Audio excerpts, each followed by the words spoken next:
ఆంధ్రప్రదేశ్లో ఎన్డీఏ కూటమి ప్రభుత్వం కొలువు తీరిన విషయం తెలిసిందే. తెలుగుదేశం జనసేనతో పాటు బీజేపీకి చెందిన ఓ మంత్రి పదవుల్లో ఉన్నారు.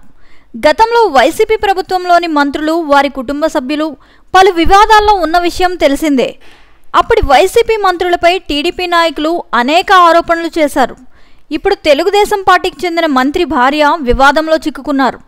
మంత్రి భార్య ఏకంగా పోలీసుల మీద చిందులు వేసిన విషయం సోషల్ మీడియాలో వైరల్ కావడంతో ఆంధ్రప్రదేశ్ ముఖ్యమంత్రి చంద్రబాబు నాయుడు చాలా సీరియస్ అయ్యారు. ఇంకోసారి ఇలా జరిగితే ఊరుకునేది లేదని, ఈ విషయంలో వివరణ ఇవ్వాలని సదరు మంత్రికి సీఎం చంద్రబాబు నాయుడు ఆదేశాలు జారీ చేయడం హాట్ టాపిక్ అయింది. మంత్రి పదవి వచ్చి నెల రోజులు కూడా కాకుండానే భార్య దెబ్బకు ఆ మంత్రికి మైండ్ బ్లాక్ అయింది. ఆంధ్రప్రదేశ్ రవాణా శాఖ మంత్రిగా రాంప్రసాద్ రెడ్డి బాధ్యతలు స్వీకరించిన విషయం తెలిసిందే. మంత్రి రాంప్రసాద్ రెడ్డి భార్య హరితారెడ్డి పోలీసులతో దురుసుగా ప్రవర్తించడం వెలుగులోకి రావడం కలకలం రేపింది. రాయచోటి పోలీసులు తనకు ఎస్కార్ట్గా రావాలని మంత్రి భార్య హరితారెడ్డి వారిని ఆదేశించింది.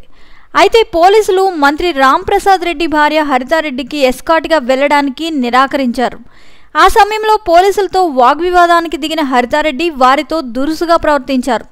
ఆ సమయంలో పోలీసులతో హరితారెడ్డి దురుసుగా ప్రవర్తించారని, వారితో మాట్లాడిన తీరు సక్రమంగా లేదని సోషల్ మీడియాలో విమర్శలొచ్చాయి. హరితారెడ్డి పోలీసులతో గొడవపడిన వీడియో సోషల్ మీడియాలో వైరల్ అవుతోంది. ఈ విషయం తెలుసుకున్న సీఎం చంద్రబాబు నాయుడు మంత్రి రాంప్రసాద్ రెడ్డికి ఫోన్ చేసి వివరణ కోరారు. ఇంకోసారి ఇలా జరిగితే చూస్తూ ఊరుకోమని, మంత్రి పదవి వచ్చిందని ఇలా చేయడం సరికాదని, ఇంకోసారి ఇలా జరిగితే చూస్తూ ఊరుకోనని సీఎం చంద్రబాబు నాయుడు మంత్రి రాంప్రసాద్ను హెచ్చరించారు. ఈ విషయంపై వివరణ ఇవ్వాలని మంత్రి రాంప్రసాద్కు సీఎం చంద్రబాబు ఆదేశాలు జారీ చేశారు. తన భార్య హరితారెడ్డి పోలీసుల పట్ల వ్యవహరించిన తీరు బాధాకరంగా ఉందని, ఇంకోసారి ఇలా జరగకుండా చూసుకుంటానని, ఈసారికి క్షమించాలని మంత్రి రాంప్రసాద్ వివరణ ఇచ్చారు.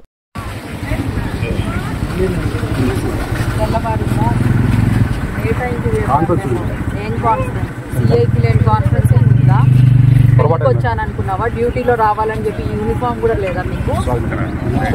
దేనికి సారీ? ఏంటి పొరపాటు? గవర్నమెంటే కదా ఇస్తుండే జీతము, వైసీపీ వాళ్ళు ఏమైనా ఇచ్చారా? మరి డ్యూటీ చేస్తున్నారా లేకపోతే ఏమన్నా? మీకోసం అర్ధగంట నుంచి వెయిట్ చేస్తాము. బాండి ఇప్పుడు ప్రోగ్రామ్ అంతా. మీరు వస్తున్నారా ఎట్లా? అదో మీ వెహికల్లో క్యాన్వాస్ స్టార్ట్ చేయండి మరి.